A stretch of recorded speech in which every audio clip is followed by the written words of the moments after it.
Chapter 1. The Bite That Changed Everything. Candles had burned low in the private dining room when Alara heard the child scream. She'd been working at the Gilded Rose for 3 months, long enough to know that wealthy patrons paid for discretion, not intervention. Long enough to understand that the back rooms were reserved for guests who didn't want to be seen. Long enough to have learned to keep her eyes down and her questions silent.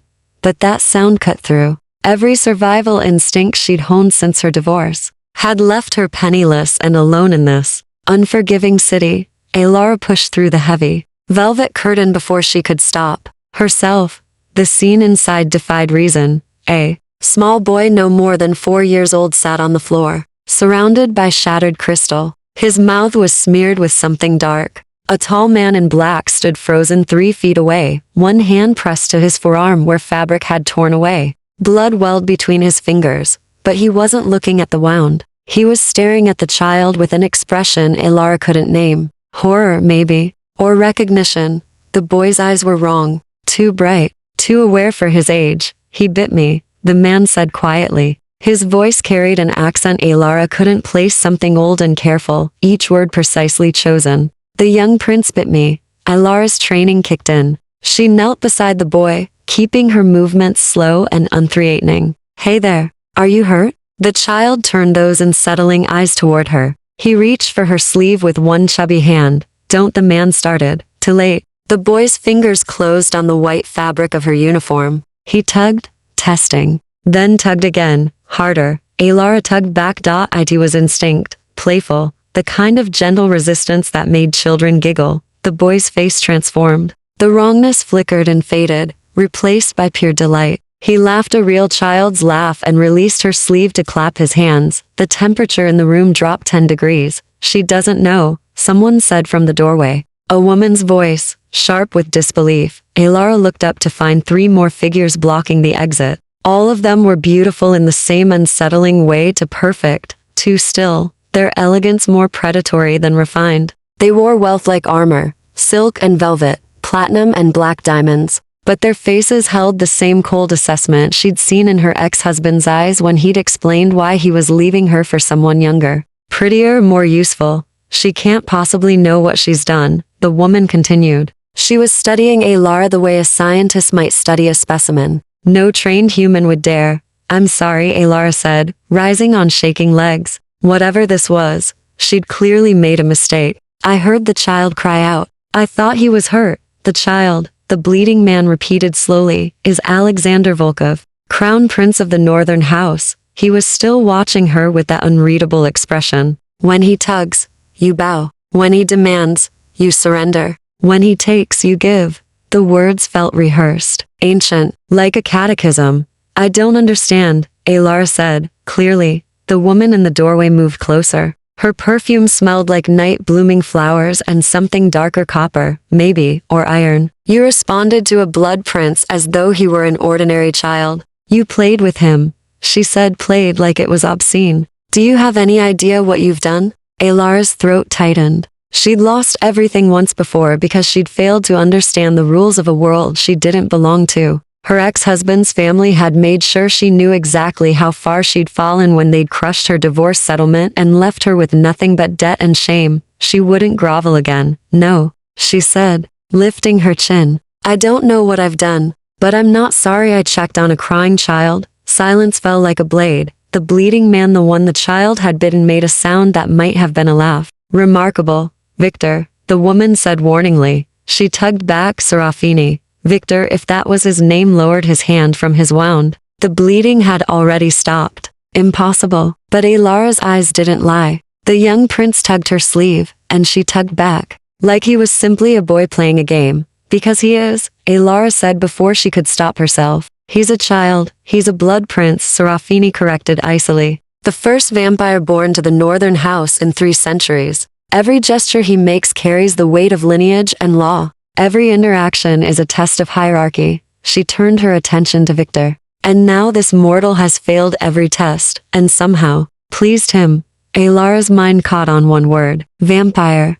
The room tilted slightly. She gripped the back of a chair to steady herself. She's going to faint, someone observed from the doorway. No, I'm not. Alara forced the words out. I don't faint. She'd learned that lesson too. Weakness invited cruelty. Victor studied her with new interest. What's your name? Elara Thorne. Her voice came out steadier than she felt. I'm a server here. Not anymore, Serafini said. You've been noticed by a blood prince, marked by your refusal to submit. You've broken a dozen protocols. She didn't know the protocols existed, Victor interrupted. Which is precisely what makes this interesting. The child Alexander had crawled to Elara's feet. He wrapped both arms around her ankle and looked up at her with those two bright eyes. Every adult in the room went perfectly still. This is a problem, Serafini said quietly. Yes, Victor agreed. But he was smiling now, sharp and dangerous. It is. Elara looked down at the small boy clinging to her leg, then up at the impossible, beautiful people watching her like she'd just set something irreversible in motion. What happens now?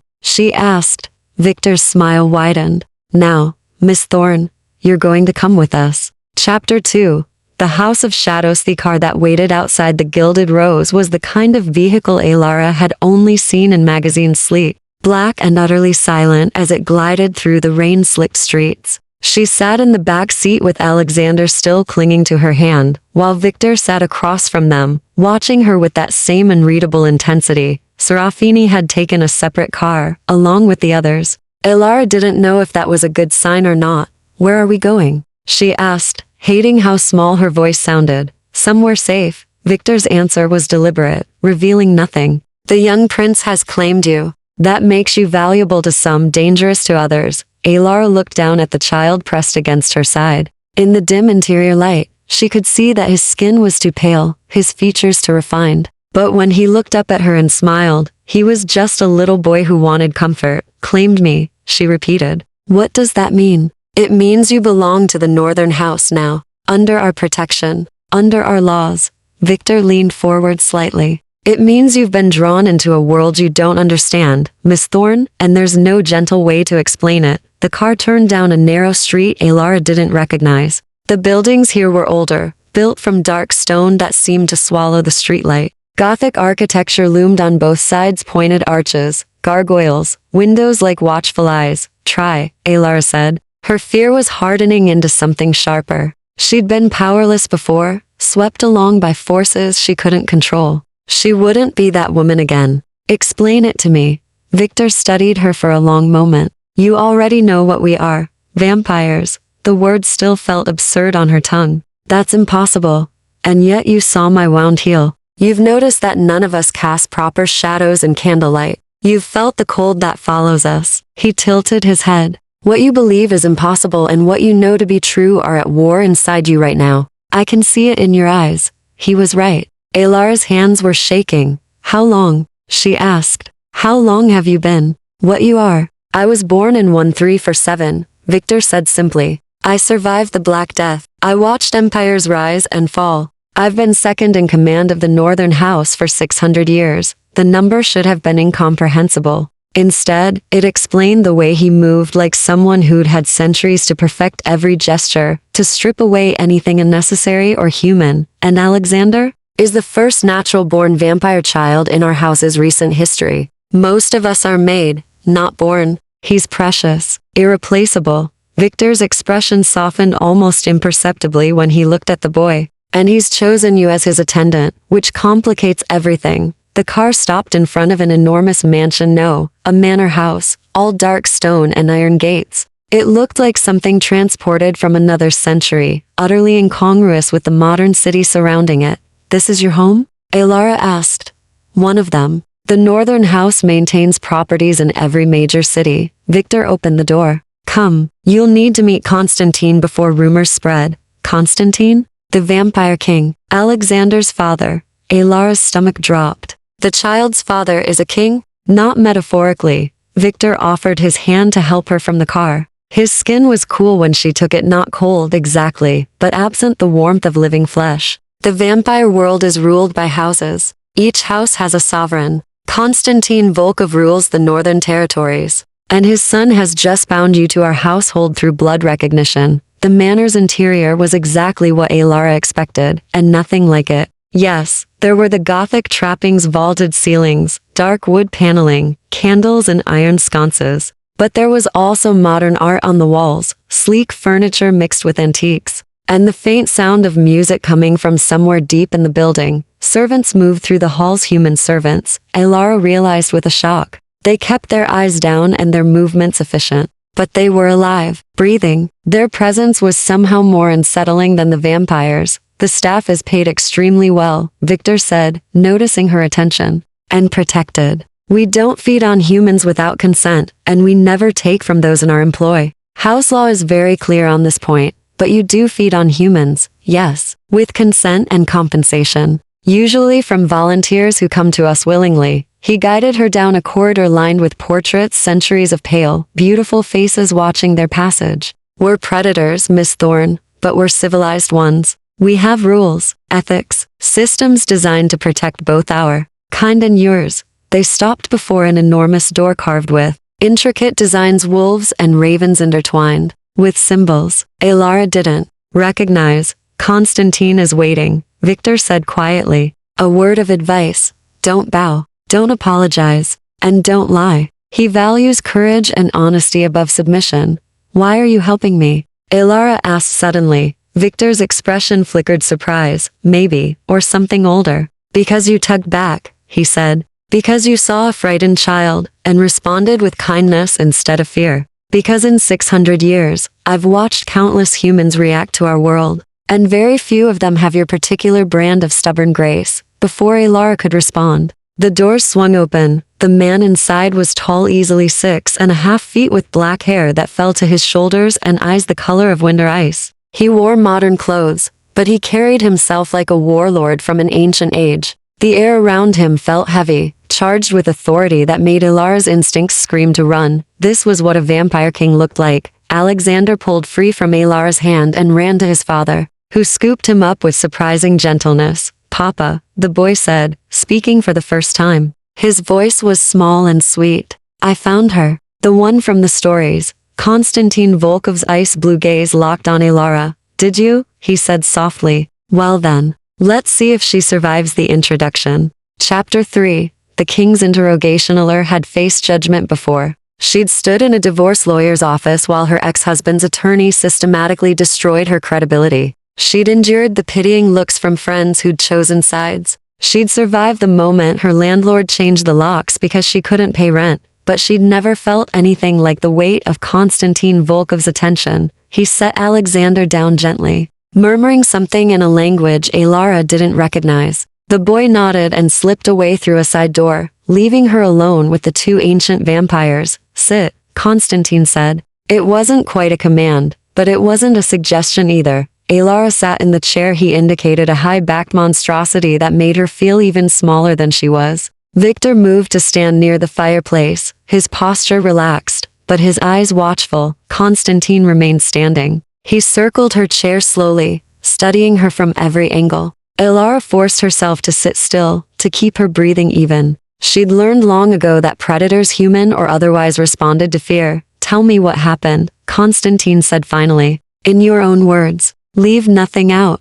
So Alara told him. The scream, the shattered crystal, the boy's strange eyes and Victor's wound, the way Alexander had tugged her sleeve, and how she'd tugged back without thinking. Konstantin listened without interruption. When she finished, silence stretched between them like a test. You claim you didn't know what you were doing, he said. I didn't know there was anything to know. I saw a child who seemed upset. I responded, with defiance. Konstantin stopped in front of her, close enough that she had to tilt her head back to meet his eyes. My son pulled. You pulled back. Do you understand what that gesture means in our world? No, Alara said honestly. It means you refused to submit. It means you treated a blood prince as an equal. His voice was soft, dangerous. It means you either have a death wish, or you're remarkably ignorant. The latter, Alara said. Obviously. Victor made a sound that might have been a suppressed laugh. Konstantin's eyes narrowed. You're not afraid.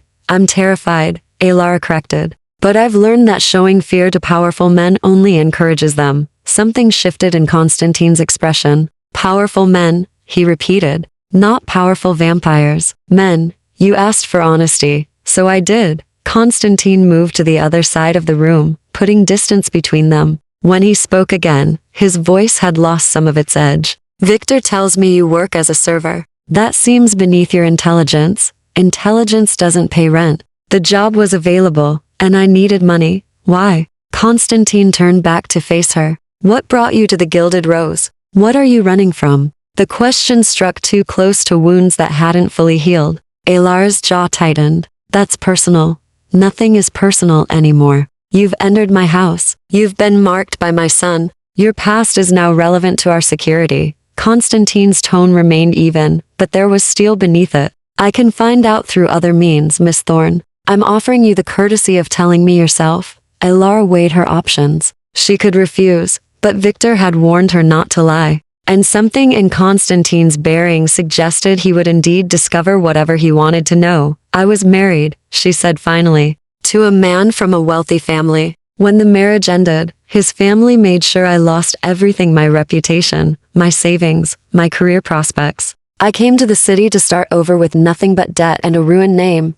Why did the marriage end? Because I wasn't who he thought I was. I couldn't be the decorative, obedient wife he wanted. I asked questions, had opinions. Apparently that was unacceptable. The bitterness in her voice surprised her. Constantine studied her with new interest. So you've already learned to navigate a world with unspoken rules and arbitrary hierarchies. A world where one wrong move can destroy you. Yes, and you survived it. Barely. But you did survive. And you learned. Constantine moved back to his desk, leaning against it. That's why you didn't bow to Alexander. Not defiance, defensive instinct. You've learned that submission invites cruelty. Alara blinked. She hadn't thought of it that way, but he was right. My son is 4 years old, Constantine continued. In vampire terms, barely more than an infant. But he was born with the instincts of our kind, the need to test dominance, to establish hierarchy. Most humans collapse under that pressure. They bow or they flee. His ice blue eyes locked on hers. You did neither. You treated him like a child playing a game. And for the first time since his birth, he behaved like one. I don't understand. Alexander has never laughed before tonight. Constantine's voice was carefully controlled. But Alara heard something beneath it: grief, maybe, or longing. He's been surrounded by vampires who fear him, humans who grovel before him, and tutors who treat him like a dangerous artifact. You're the first person to simply play with him. The revelation settled over Alara like a weight. She thought of the small boy clinging to her hand in the car, the way he'd smiled up at her. That's why he chose you, Victor said quietly, from his position by the fireplace. Blood recognition isn't just instinct. It's connection. He sensed something in you: strength, perhaps, or genuineness. Something he needed.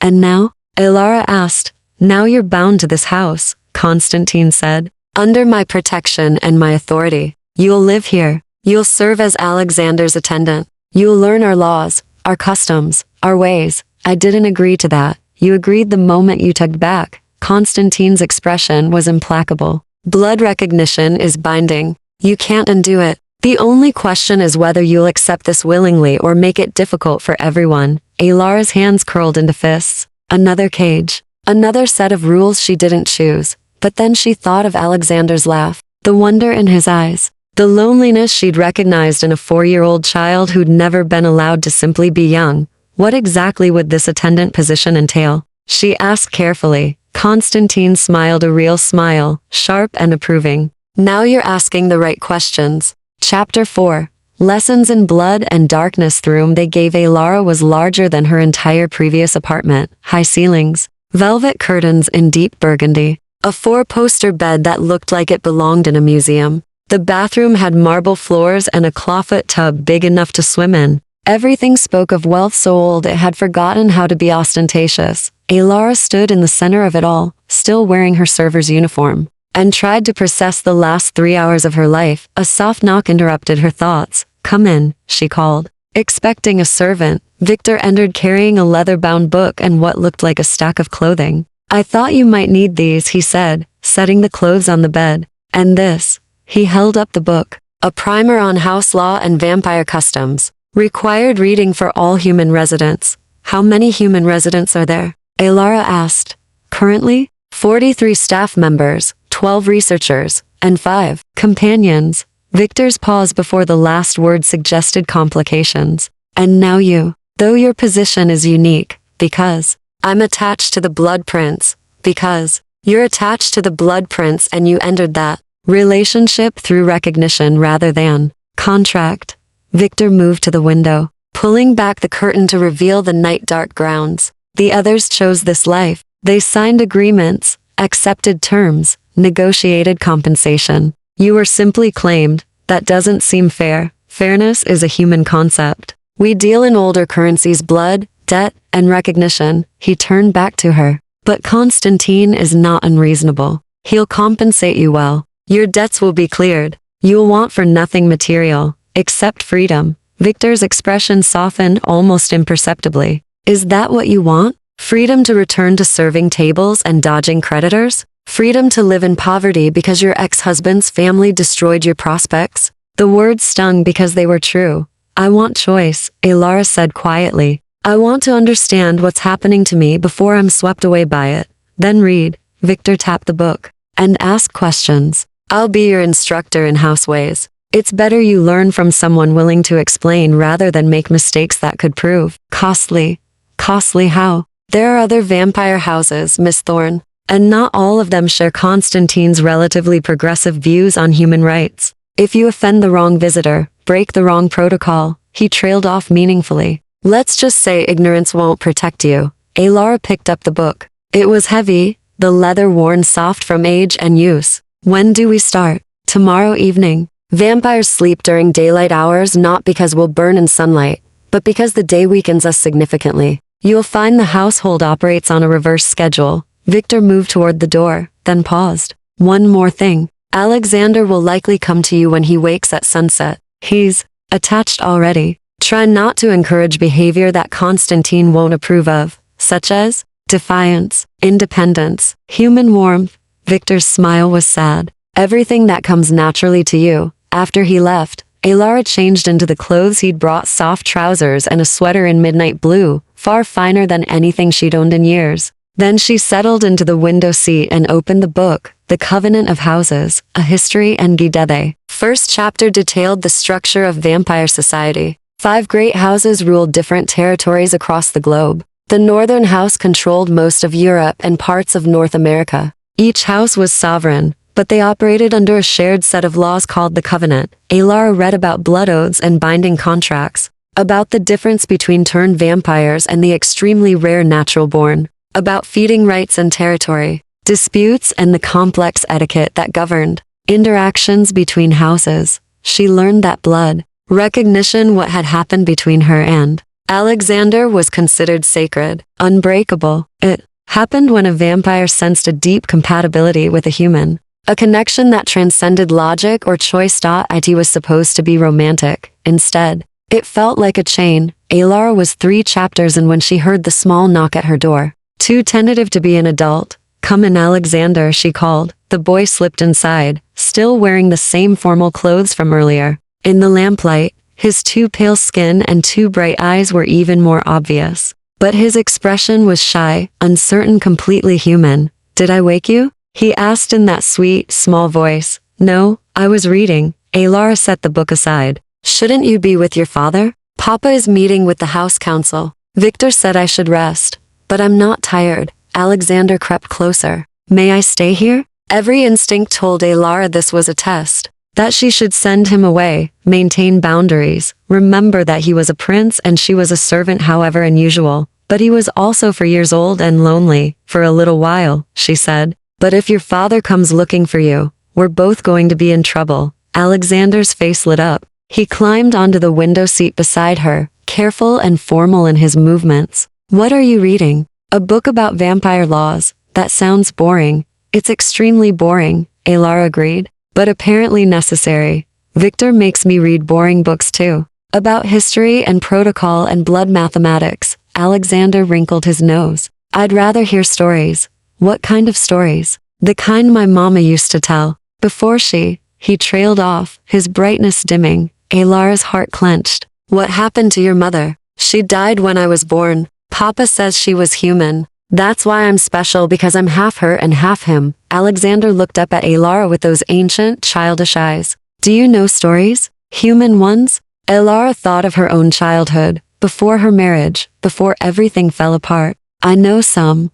Will you tell me? She should say no, should maintain distance, should remember Victor's warning about encouraging attachment. Instead, Ilara found herself telling Alexander about brave knights and clever princesses, about dragons who weren't always evil, and magic that came from kindness rather than power. The boy listened with absolute focus, occasionally asking questions that revealed just how little he understood about the human world his mother had come from.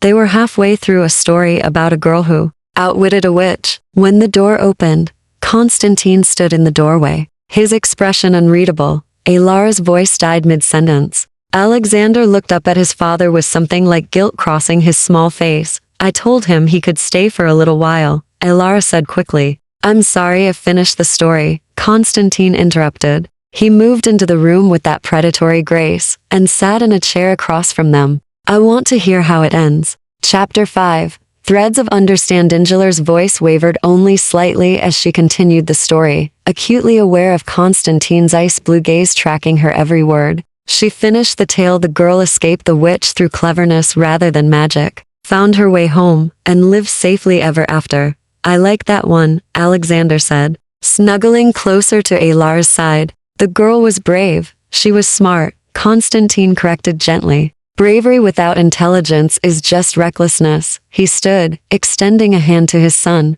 Come, Alexander. It's late, even for us. The boy's face fell, but he obeyed immediately. The shift from comfortable child to obedient prince happened so quickly it made Ilara's chest ache. Miss Thorne, Constantine said, as he led Alexander to the door. Tomorrow evening, you'll join us for the household meal. Victor will show you where. He paused, something unreadable flickering across his features. Thank you for the story. It's been a long time since these halls heard such things. Then they were gone, leaving Ilara alone with the weight of what had just happened. She'd made the Vampire King thank her. She wasn't sure if that was good or dangerous. The next evening, Ilara woke to find a dress laid out on her bed, deep green silk that looked antique but fit her perfectly when she tried it on. A note in elegant script read, for dinner. Dress code is formal. Victor arrived precisely at sunset to escort her. You look presentable, he said with the faintest smile. Try not to insult anyone at dinner, and you might survive your first official house gathering.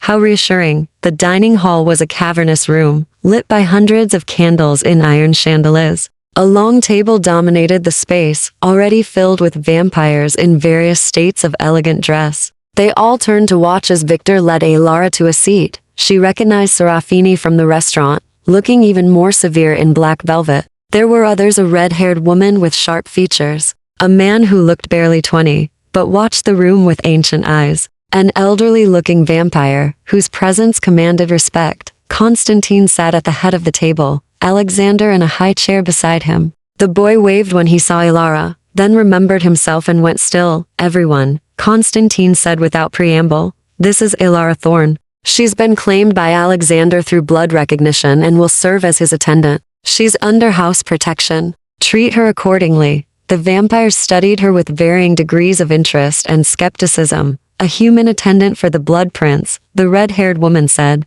Her voice carried an accent French. Maybe. How quaint. Careful. Margot.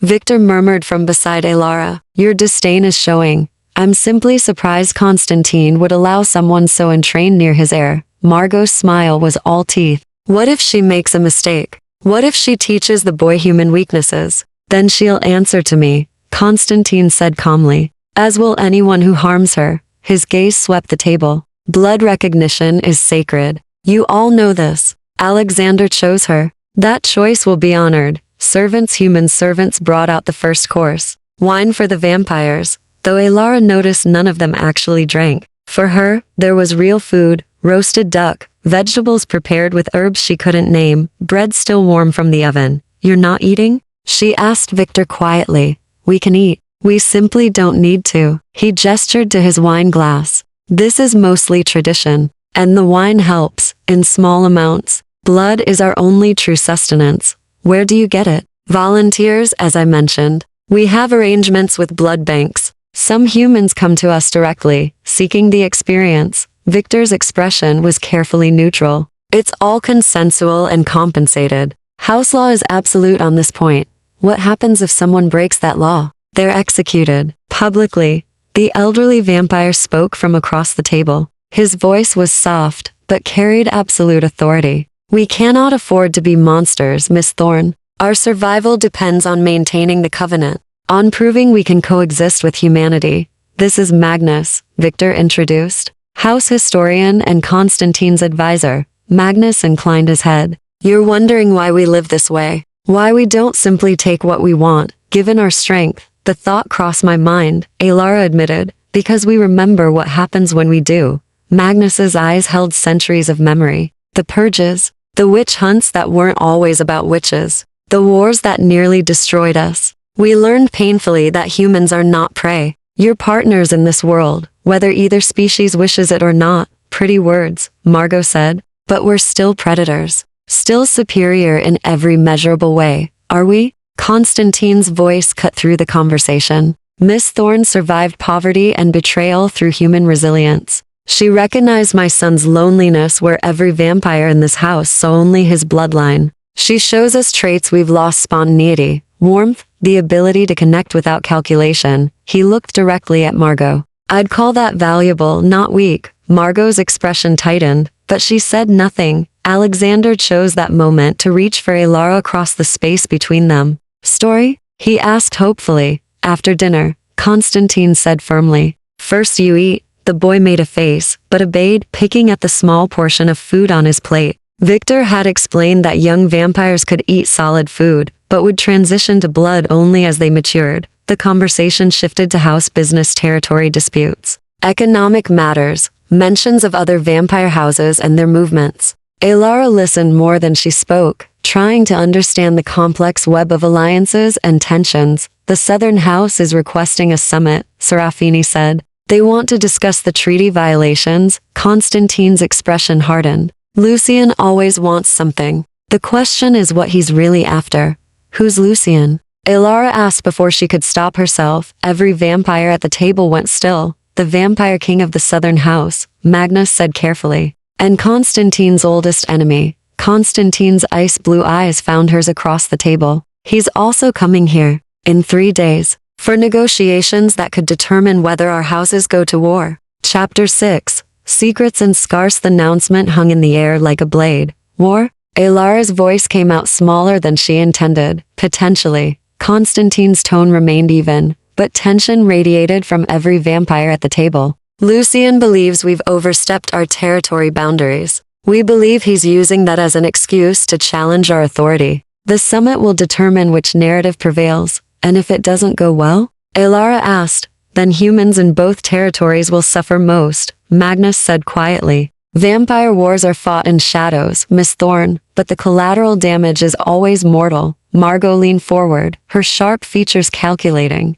Which is why bringing a human into the household now, just before Lucien's arrival, seems remarkably foolish. He'll see her as a weakness, a vulnerability, or as proof that we honor the old ways, Victor countered. Blood recognition is older than house politics. Even Lucien can't dispute its sanctity without appearing barbaric. Lucien is barbaric, Serafini said. He just hides it better than most. Constantine raised one hand, silencing the debate. The decision is made. Alara stays. Alexander chose her, and I won't undo that bond because of Lucien's posturing. His gaze swept the table. What I need from all of you is vigilance. When the Southern House arrives, they'll be watching for any advantage, any weakness. Show them nothing.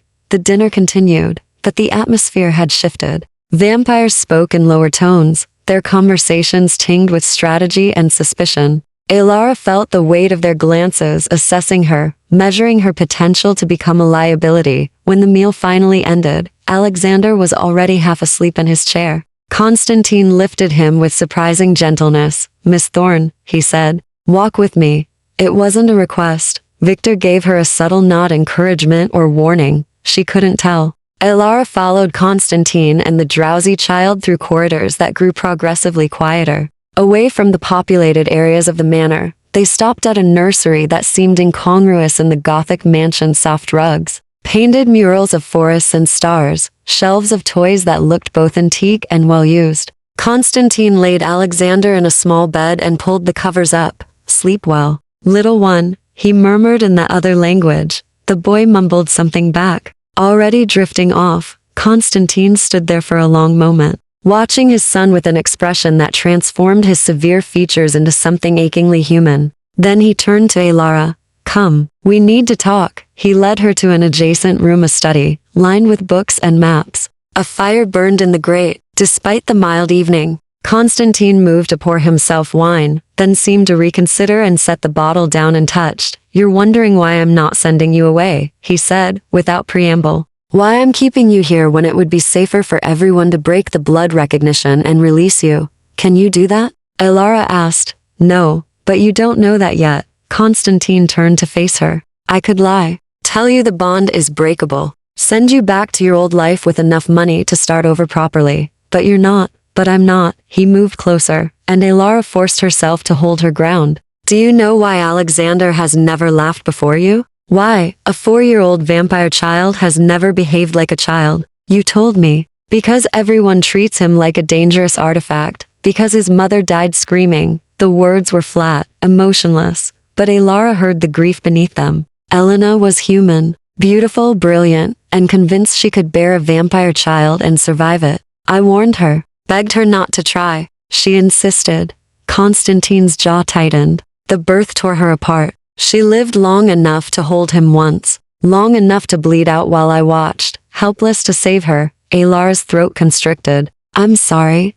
Don't be. She made her choice. I've had 4 years to accept it, but his expression said otherwise. Alexander has never known warmth, never known unconditional affection. Every vampire in this house sees him and remembers what his birth cost. Every human servant fears him. He's surrounded by love, twisted into grief, and duty warped by protocol. Until I tugged back, Alara said softly. Until you tugged back. Constantine's ice blue eyes met hers. You didn't see a blood prince, or a dangerous child, or the reason his mother died. You saw a boy playing a game, and he recognized that, latched onto it, because for the first time in his short life, someone treated him like he was simply enough. The vulnerability in those words struck Alara deeper than any command or threat could have. I don't know how to be what he needs, she admitted. I've never been around children. I don't know vampire customs or house politics. I'm going to make mistakes. Yes, you will. Constantine moved to the window, staring out at the darkened grounds. But you'll also give him something none of us can normalcy. Human warmth. The chance to be a child before he has to become a king. A king? Someday. If he survives long enough. Constantine's reflection in the glass looked haunted. The southern house has been circling for years, looking for weakness. If they perceive Alexander as vulnerable, as too human, they'll challenge his right to succession. That's what this summit is really about. Lucian testing whether my heir is strong enough to defend his claim. Alara felt the pieces clicking together. And having a human attendant makes him look weak, or it makes him look confident. Powerful enough to honor blood recognition despite political pressure. Constantine turned back to her. Everything depends on perception, Miss Thorne, on how we frame your presence here. How do you want to frame it? As exactly what it is, a sacred bond that can't be broken. He studied her intently. But that only works if you understand what's at stake. If you're willing to play the role convincingly when Lucian arrives. What role? The devoted attendant. The human who chose this life willingly. The woman who sees value in a half-human vampire child that others might dismiss. Constantine's voice softened slightly. Can you do that? Can you pretend this is what you wanted, even though you were given no choice? Alara thought of Alexander's small hand in hers. His delighted laugh. The loneliness she'd seen in his ancient child's eyes. I don't know if I'll have to pretend, she said quietly. Something shifted in Constantine's expression, surprise. Perhaps or the beginning of respect. Good, he said. Because Lucian can smell lies like blood and water. And if he discovers the truth about your reluctance, he'll use it to destroy us all. Chapter 7. The Price of Protection. Victor found Alara in the library the next evening, surrounded by books on vampire history and house protocols. You're taking this seriously, he observed. Settling into a chair across from her, Constantine made it clear what's at stake. Alara marked her place in a particularly dense tome about blood oaths. If I'm going to be a pawn in vampire politics, I'd prefer to be an informed one. Is that what you think you are? A pawn, aren't I? Alara met his gaze directly. I'm human, powerless, trapped here by a bond I didn't choose. How else should I see myself? Victor was quiet for a moment, his ancient eyes thoughtful. Have you ever considered that Alexander might be just as trapped? A child who never asked to be born into this world, bound by expectations he's too young to understand. The observation landed with unexpected weight. Elara thought of the small boy's careful formality. The way he transformed from child to prince in an instant whenever his father appeared. That's different, she said, but the words felt hollow. Is it? Victor leaned forward. You're both caught in circumstances beyond your control, both being asked to perform roles you never auditioned for. The difference is that you have something Alexander doesn't. What? The memory of choice, of freedom, of a life where you could make mistakes without political consequences. Victor's expression was unusually serious. Don't waste that, Elara. Don't let this place make you as confined as the rest of us. Before she could respond, the library doors burst open. Serafini strode in, her movements sharp with urgency. Victor, Constantine wants you both in the council room. Now. What's happened? Victor was already standing. The southern house sent advance notice. They're arriving tomorrow instead of in 3 days. Serafini's gaze flicked to Elara, and Lucian specifically. Requested to meet the human who's captured our blood princes. Affection. Elara's stomach dropped. That's not I haven't captured anything. That's not how he phrased it, but that's what he meant. Serafini's lips pressed into a thin line. This is a test. He wants to assess you, find weaknesses, determine if you're a genuine bond or a political liability. Then we prepare her, Victor said firmly. We have 24 hours. The council room was already full when they arrived. Constantine stood at the head of a long table, studying a map marked with territories and symbols Elara didn't recognize. Magnus sat to his right, Margot to his left. Other vampires Elara hadn't met filled the remaining seats. All conversation stopped when she entered. Miss Thorne, Constantine's tone was formal, the warmth from their previous conversation completely absent. We need to discuss how to handle Lucian's interest in you. Shouldn't we be discussing why he moved up the meeting? Margot interjected. The change in schedule is a power play, obviously, Constantine said. He wants us scrambling, off balance, but his request to meet Elara is the more concerning element. It suggests he already knows more about her than he should. How is that possible? Elara asked. I've been here less than 2 days. Lucian has spies everywhere, Magnus explained. Servants, contacts, probably even some within our own household. Information is his primary weapon. Then what does he know about me? Victor pulled out a chair for her. Sit. This concerns you directly. Elara sat, feeling every vampire's attention focused on her like a weight. Constantine tapped the map. Lucian knows you came from the Gilded Rose. He'll know about your divorce, your financial troubles, your sudden appearance in Alexander's life. He'll use all of it to craft a narrative. What narrative? That you're an opportunist, Serafini said bluntly. A desperate human who saw a chance to improve her circumstances and manipulated a child to gain access to wealth and power. The accusation stung. Partly because Elara had wondered the same thing herself in darker moments. But that's not what happened. She protested. We know that, Constantine said. But Lucian will twist the truth until it serves his purposes. He'll paint you as either a threat to Alexander's development or proof that I'm too weak to protect my heir from human manipulation. So what do I do? You tell the truth, Victor said, but carefully. Lucian is over 800 years old. He's survived countless political machinations. He'll be looking for inconsistencies, hesitations, anything he can exploit. Margot made a dismissive sound. She's entrained. One conversation with Lucian and she'll reveal everything, her reluctance, her fear, her complete ignorance of our ways. Then we train her, Constantine said sharply. We have 24 hours to prepare her for the most dangerous interrogation of her life. That's not enough time, Margot argued. It's what we have. Constantine's ice blue gaze swept the room. Victor, you'll coach her on house protocol and appropriate responses. Magnus, brief her on Southern house customs so she doesn't inadvertently insult anyone. Serafini, work with her on body language and composure. And what will you do? Margot asked. I'll ensure Alexander understands how to behave when the Southern house arrives. And I'll plan for every possible way this summit could go wrong. Constantine finally looked at Elara. This won't be easy. Lucian will push you, test you, try to break your composure.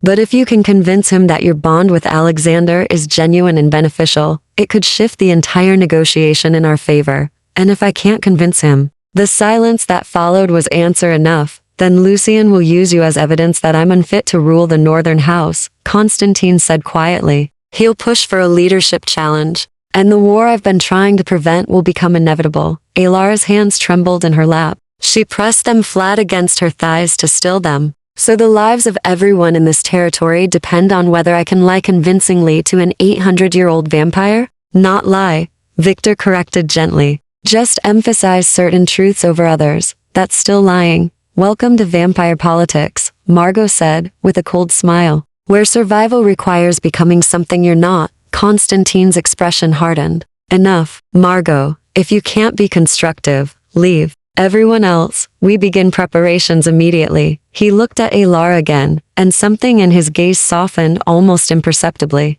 I know what I'm asking of you. I know it's unfair, but Alexander needs you. This house needs you. Can you do this? Alara thought of the small boy who'd never laughed before her, who'd never been allowed to simply be a child. Yes, she said. Teach me what I need to know. Chapter 8. The training next 24 hours blurred into an exhausting cycle of lessons, corrections and repetition. Victor drilled her on proper forms of address, the subtle hierarchies between vampire houses, and how to respond to veiled insults without giving offense. Lucien will test you, he explained, as they rehearsed for the 10th time. He'll say things designed to provoke emotion. Your job is to remain calm, polite, and just transparent enough to seem genuine. Just transparent enough, Alara repeated warily. How do I measure that? You'll feel it. The moment when honesty becomes vulnerability. Victor's expression was sympathetic. I know it's exhausting, but Lucien has centuries of practice reading people. If you try to hide everything, he'll know. You need to give him something real to examine while protecting what matters most. Magnus approached the challenge differently. He told her histories of the southern house's rise to power, Lucien's past conflicts with Constantine, the complex web of alliances and betrayals that shaped vampire politics. Understanding Lucien means understanding what he's lost, Magnus said, his elderly features grave. He had a human lover once, a woman. He turned to save her life. She survived the transformation, but went mad within a decade. He had to destroy her himself. That's horrible, Alara breathed. It's why he distrusts bonds between vampires and humans. Why? He'll be particularly skeptical of your connection to Alexander. Magnus studied her carefully. He may try to draw parallels between his tragedy and your situation. Don't let him. Serafini's training was the most grueling. She made Alara practice walking, sitting, and speaking until every movement appeared natural yet controlled. You're broadcasting your fear, Serafini said sharply, after Alara's third attempt to enter the room without looking nervous. Your shoulders are tense. You're holding your breath. Lucien will notice. I am afraid, Alara snapped, her exhaustion fraying her patience. I'm a human about to be interrogated by an ancient vampire who could kill me without effort. How exactly am I supposed to not look afraid? By remembering that you have something he wants. Serafini's severe expression softened fractionally. Information. Insight into Constantine's household. A weakness he can exploit. Your fear gives you value, it makes you seem controllable. But if you show strength, curiosity, even defiance in the right moments, you become interesting instead of merely useful. I don't understand the difference. Useful things get discarded when they're no longer needed. Interesting people survive. Serafini circled her slowly. You survived a divorce that should have destroyed you. You walked into a vampire household and made a blood prince laugh. That's not weakness, Alara. Stop acting like it is. The words struck something deep. Alara straightened her spine, lifted her chin, and tried again. This time, Serafini nodded. Better. Late into the night, early morning by human standards, Constantine found Alara alone in the training room, practicing the formal gestures. Victor had taught her. You should rest, he said from the doorway. I can't. Alara completed the gesture, a graceful acknowledgement that conveyed respect without submission. Every time I close my eyes, I imagine tomorrow going wrong, saying the wrong thing, making Alexander look vulnerable, starting a war. Constantine entered the room, his movements as controlled as ever. You won't start the war. I will. If it comes to that, don't carry that weight. Victor says I need to seem genuine. Magnus says I need to seem intelligent. Serafini says I need to seem strong. Alar's voice cracked slightly. I don't know how to be all of those things simultaneously while pretending I chose this life. Then don't pretend. Constantine stopped a few feet away. The blood recognition is real, whether you wanted it or not. The connection between you and Alexander exists. Focus on that truth. But I didn't choose it. No, but you chose to stay when I gave you the option to leave. You said the bond couldn't be broken. I lied. Constantine's admission hung in the air between them. Blood recognition can be severed. It's painful, dangerous, but possible. I could have sent you away with compensation and enough magical intervention to break the tie. I didn't tell you that because I needed you to stay. Alara stared at him, anger and confusion warring in her chest. Why are you telling me this now? Because Lucian will sense any fundamental dishonesty. And if you believe you're trapped, that belief will color everything you say. Constantine's ice blue eyes held hers. You're not trapped, Alara. You're choosing. Every moment you stay, every lesson you endure, every time you comfort my son, those are choices. Own them. What if I choose to leave? Right now, before Lucian arrives? Constantine didn't flinch. Then I'd let you go. I'd find another way to protect Alexander and manage the southern house. His jaw tightened. But my son would lose the first person who's ever made him feel like a child instead of a political asset. And you'd return to a life where you're running from your past instead of building something new. The truth of it settled over Alara like a heavy cloak. She thought of Alexander's laugh, the way he relaxed in her presence. The strange, unexpected sense of purpose she'd found in these dark halls. I hate that you're right, she said quietly. I've had centuries to practice being right. It's one of my more annoying qualities. A ghost of a smile touched Constantine's features. Alexander mentioned it frequently. Your wife, my maker, the vampire who turned me during the Black Death. Constantine moved to a window, though full darkness still pressed against the glass. She taught me that power without purpose is just cruelty.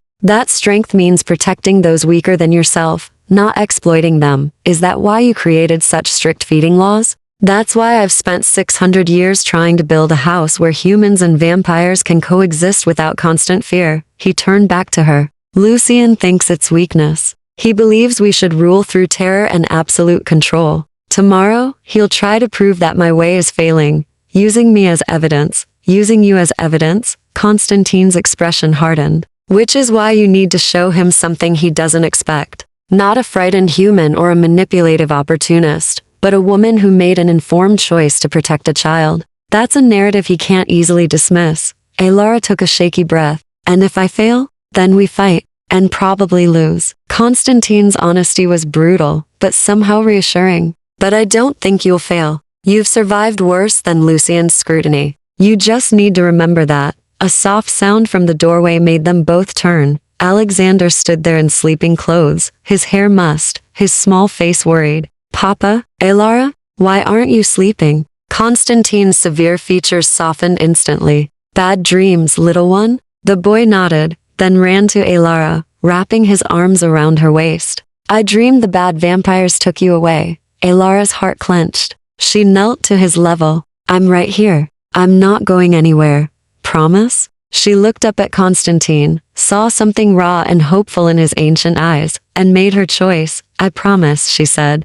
Chapter 9. The Southern King Arivis' southern house arrived at dusk in a procession of black vehicles that seemed to swallow the fading light. Alara watched from an upper window as they emerged 7 vampires, each moving with the predatory grace she'd come to recognize. But even among immortals, one figure commanded attention. Lucian Moreau was beautiful in the way ancient cathedrals were beautiful, cold, imposing, and touched by something that transcended mere aesthetics. He wore a charcoal suit that probably cost more than Alara's previous year's salary, his dark hair pulled back to reveal features that could have been carved from marble. When he looked up at the manor, his eyes flashed gold in the dying light. He knows you're watching, Victor said from behind her. Alara stepped back from the window, her heart racing. How?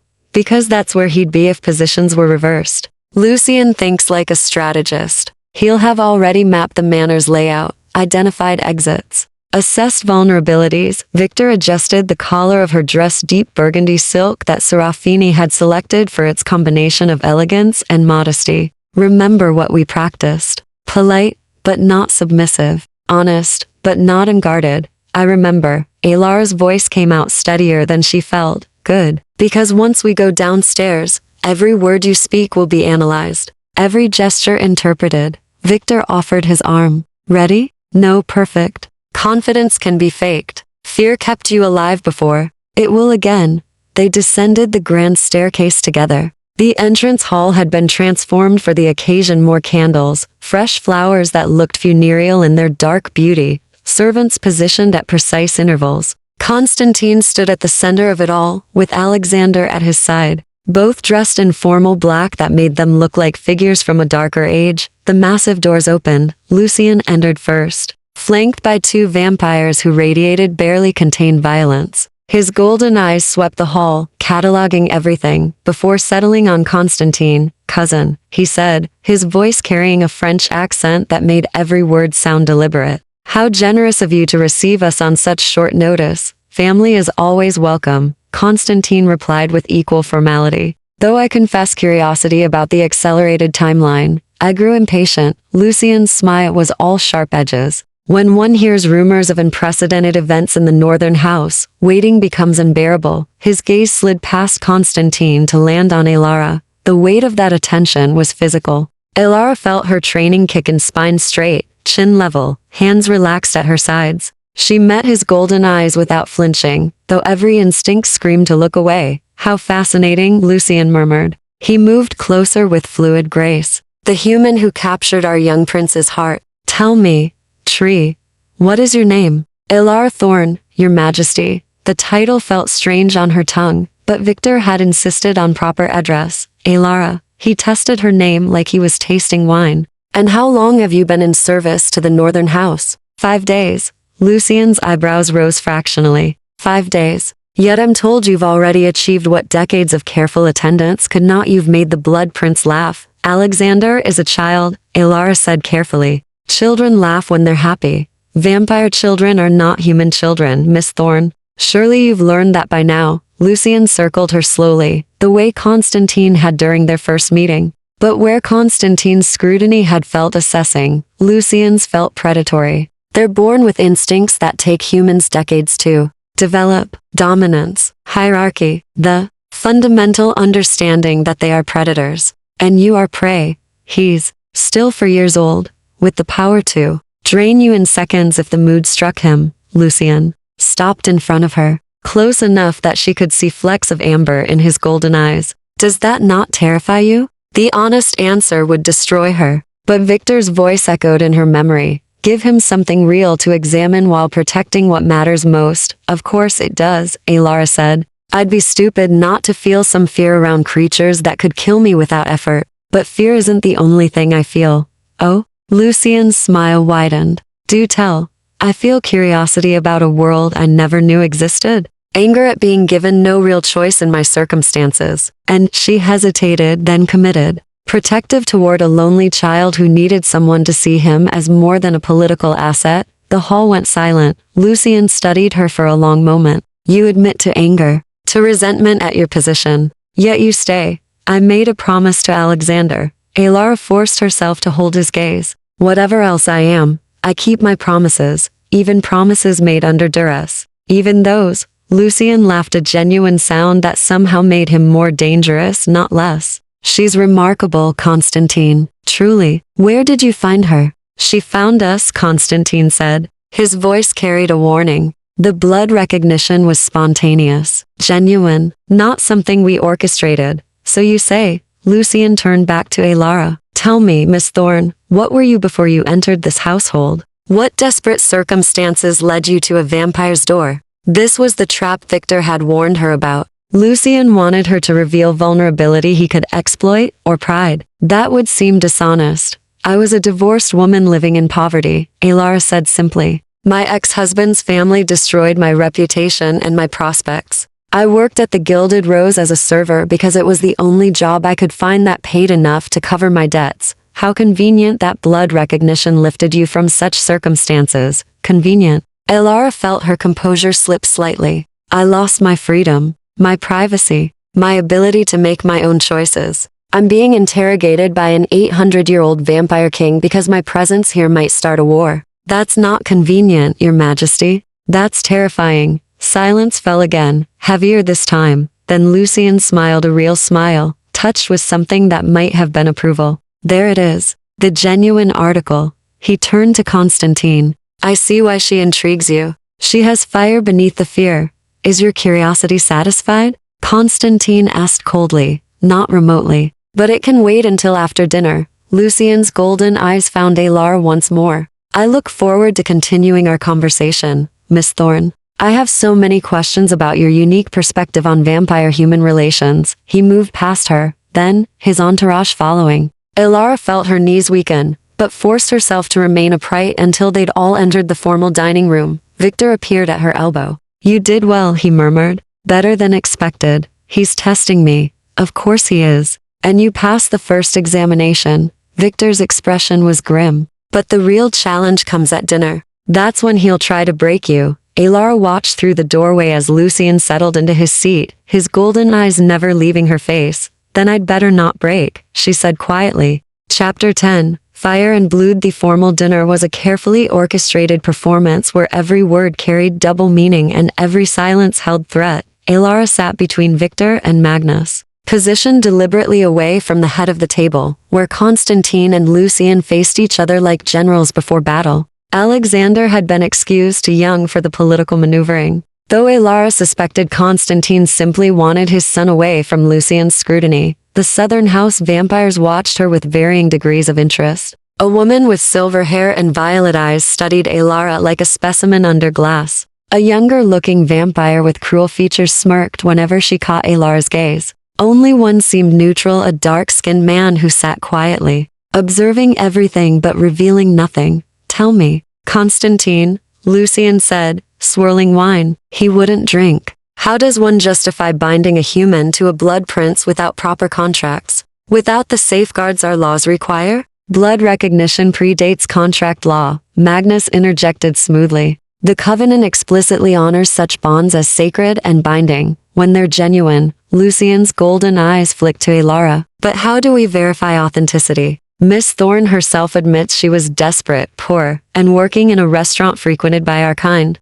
Some might see opportunism rather than destiny. Some might see a young woman responding to a child in distress without calculation, Victor countered. Isn't that the very definition of genuine connection? Or clever manipulation? The silver-haired vampire spoke for the first time, her voice musical and cold. Humans are remarkably good at appearing helpless when it serves them. Alara felt anger spark beneath her carefully maintained composure. I didn't manipulate anyone. I heard a child cry, and I responded. If that makes me manipulative, then basic human decency is a crime. Basic human decency. Lucien tested the phrase. Such a quaint concept. Tell me, Miss Thorne, where was this decency when you married for money? When you used your beauty to climb above your station? The accusation was designed to provoke. Alara recognized the tactic from her divorce proceedings: twist facts into weapons. Force emotional responses that reveal vulnerabilities, but she'd learned from that experience.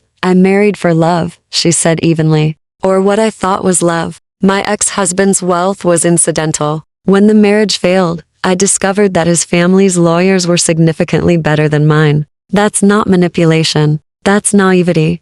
And now you've learned better? Lucien leaned forward. Now you understand how to play the game. Now I understand that powerful people, human or vampire, will always find ways to justify controlling those weaker than themselves. Alara met his gaze directly. You want me to be either a victim or a villain. Someone helpless you can pity or threatening you can eliminate. But I'm neither. I'm just a woman trying to survive circumstances I didn't choose while keeping a promise to a child who deserves kindness. The dining hall went absolutely still. Lucien's expression was unreadable. Then slowly, he began to clap, a slow, deliberate sound that echoed in the silence. Magnifique, he said. She has courage. I'll grant you that. His smile sharpened. Of course, courage often looks identical to stupidity. Time will tell which this is. Enough games, Lucien. Constantine's voice cut through the tension like a blade. You didn't come here to interrogate my son's attendant. State your real purpose. Very well. Lucien set down his wine glass. I came because the Southern House believes you're violating territorial agreements. Your vampires have been feeding in disputed zones. Your influence has spread into areas that should remain neutral.